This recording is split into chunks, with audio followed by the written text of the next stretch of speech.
There is something deeply unsettling about a map with missing pieces.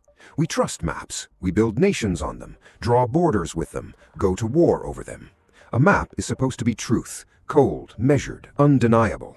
So what happens when pieces of that truth quietly vanish? What happens when islands disappear, territories get erased, and entire regions are wiped from official records, not by nature, not by geology, but by human hands with very deliberate intentions? This is not a story about cartography errors. This is a story about power, about what the world's most powerful governments, militaries, and corporations do not want you to find. Let's begin somewhere small. Sandy Island, a landmass roughly the size of Manhattan, sitting peacefully in the South Pacific Ocean between Australia and New Caledonia. It appeared on maps for over a century. Google Maps showed it, official nautical charts confirmed it, scientific databases listed it, and then, in November 2012, an Australian research vessel sailed directly to its coordinates and found nothing. No island, no rock, no shallow reef, just open, deep ocean, as if the island had never existed at all.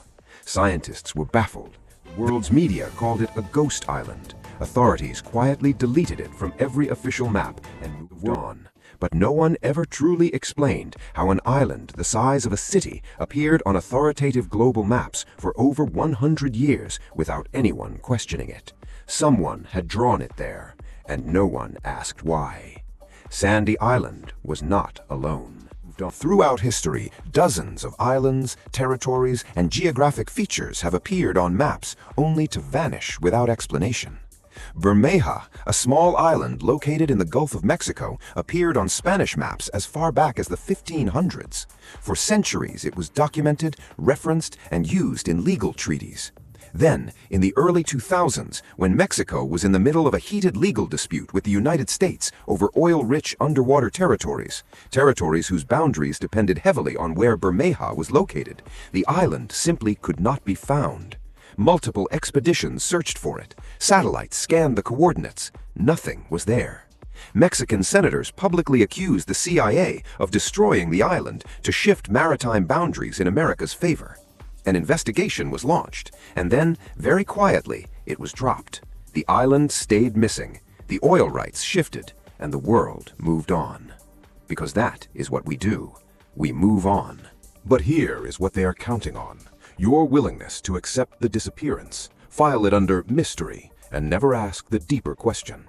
The deeper question is this: who controls the map controls the world.